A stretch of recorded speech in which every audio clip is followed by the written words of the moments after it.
Hey guys, welcome to RVrecordings. This is going to be a review of the 2019 F-150.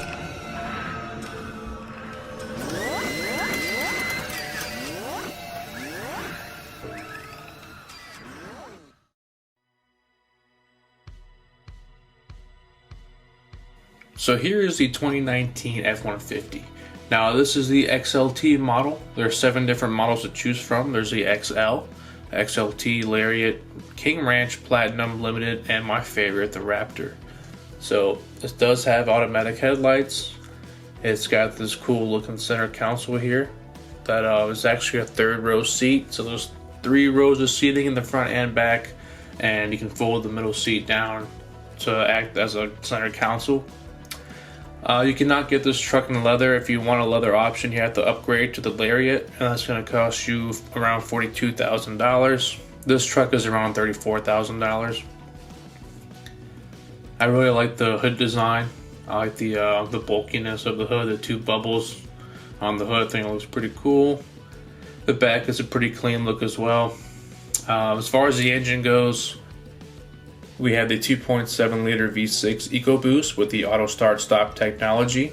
There's also the 3.0 liter 4-valve Power Stroke V6 turbo diesel, 3.3 liter V6, also the auto start stop technology, the 3.5 liter V6 EcoBoost, and what we have here today with us is the 5.0 liter V8 with the auto start stop technology. This is also the Super Crew. So it does have 4 doors, plenty of room on the interior. So I'm not too crazy about having this middle seat in the front. I'd rather just have a traditional center console. But it does work really good. There's a little tray right here. 2 cup holders, and you got this cubby right here. Some good amount of storage in there. Okay, so let's go ahead and start it up. Here's the key. Reminds me a lot of my Volkswagen Jetta key. Has the same kind of swivel idea. So let's go ahead and start on up. Get the AC pumping. Here the V8, nice and smooth. You're greeted by the Ford logo on the radio, on this nice LCD screen.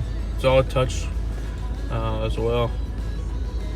AC blows nice and cold. This is the fan speed right here in the left. Right controls the temperature.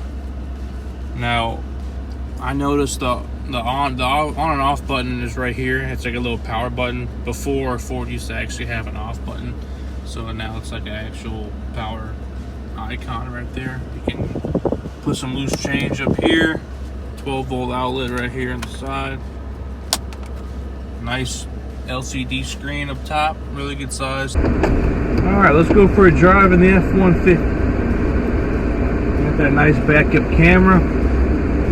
Now that camera is actually better than the one I got in my Audi S5 and my Toyota 4Runner.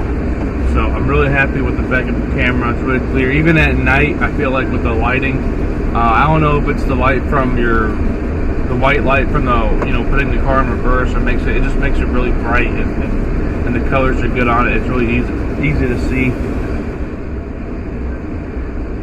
Alright, let me go ahead and tell you this. I have never really wanted to be a truck guy. I was always kind of against the whole stereotype where every man needs to drive a truck and every American's dream car, dream sports car is the Corvette. I've always tried to steer away from those stereotypes, but let me tell you something. After I'm driving this truck, it just feels right. Like, it really does. Even driving in neighborhoods, it's almost like I see an F-150 on every driveway. It's very popular. They say, any man who drives a truck, they just assume that they're a homeowner, because, I guess if you own a house, you gotta have a truck. I mean, it makes sense logically, just because, if you're moving and you gotta get stuff done. I get it, but when I got my property, all my furniture was new, so I pretty much paid for delivery. And if I did buy something, usually it came in a box and I assembled it myself. So, I mean, that's kind of like a type of stereotype that kind of isn't always relevant. But I will say it does feel good. I do like trucks, man. Like, someday I'll definitely have a truck, but my dream truck is the F-150 Raptor. I love the Raptors. I love how wide they are, how bulky they look. They just look so badass to me. But if I was gonna get a truck like this one, I'd probably get the Chevy Silverado. I believe it's called the High Country trim model. I'm not sure. The 1500 Silverado. I think they're nice. I like the leather. I like how it just seems a lot wider on the inside. I've never drove one before, so who knows? Maybe if I drive it, I might not like it as much as this. I don't know. But I prefer the look of the Chevy more. I'm not a big fan of how the door is either, the little curvature of the door. I mean, it's comfortable to put your elbow on, but you can't really have your arm straight across the window because it kind of dips down. And it makes like the windows switches, how to roll the windows down and up, it makes it seem so far away. So it's a little tedious, but it's a little annoying. But one thing the Ford has over the Chevy and the other manufacturer is they have this cool keyless entry feature. It's like a touchpad or like an array of buttons with numbers on them to have a code where you can lock your key in your car. You don't have to have the key on you at all times to get in your car, and that's something that I think is really cool. You know, if you want to go ahead and go to your car real quick and get something out or put something in, you don't have to have your keys on you, and I think that's really cool. I wish more manufacturers would do that, but for some reason they don't. Ford must have like a pretty strict patent on it. I don't know, but that's only available in Fords or Lincolns. And Mercury, I don't think they make Mercury anymore, but yeah, any Ford and Lincoln, you can get that option, and that's it. But yeah, like I was saying, the whole stereotype thing, like I never really wanted a truck. I was more of an SUV guy. SUVs were my shit. Okay, I love the you know, the Chevy Tahoes, the GMC Yukon Denali's, the Cadillac Escalades. I've always been an SUV guy, but driving this truck, man, it definitely feels right. Definitely feels really nice. I love the space in here. I like the idea you can just throw anything in the bed of the truck, whether it be a kayak, surfboard, you know, anything, doesn't matter. So I love the space in here. AC blows cold. There's a few weird little buttons here. Like I noticed there's a little compartment right here that's like a little square, and it's not very deep either. I'm not sure what you would put in there. It's definitely too small for a cell phone. So to me that sounds kind of random. But it's just funny, even like people treat you differently when you drive a truck. Like just driving through neighborhoods, not only seeing trucks in everyone's driveways, but also people will stare at you. They're looking at you, you know, and then I wave at them. They do like a double take and looking at you. I just kind of wave. They wave back, and it just gets this feeling where it's like, you know, they're kind of like, you know, good job, son, get yours. You know, it's just corny, but it just feels kind of like I'm doing the right thing, or I'm on my way, or it just is weird, like feeling that you get when driving a truck, that people just kind of treat you differently and kind of maybe give you a little more respect on the road. It could just be that ignorant truck talk, but it's kind of cool, man. Like I'm kind of adapting the culture of owning a full-size pickup truck. And that's the thing. This is a full-size pickup truck, and I like that. I'm not a big fan of the Toyota Tacomas. I mean, they're cool. I like how, you know, the off-road capabilities are nice, and there are some really cool-looking ones. But as far as the space, it's kind of small in there. It's not really tight. You can argue that it's the same as the 4Runner, but I feel like the 4Runner is bigger. It's just more roomy. I don't know if it's good as an SUV, but I just feel like I have a lot more room in the 4Runner than you would in a Tacoma. There's also the Chevy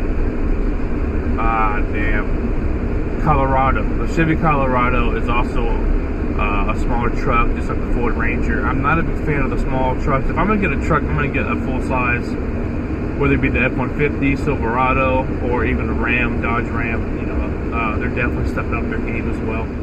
So another cool feature that I just found out is, if you look down at the bottom right there, there's like a little reflector piece that kind of lights up, and what it does is it throws about 20 red dots or however many there is on top of the windshield. So at first I thought it was like a heads-up display, so I kept trying to look for it to see how to activate it, but it's not. It's actually your collision warning sensor.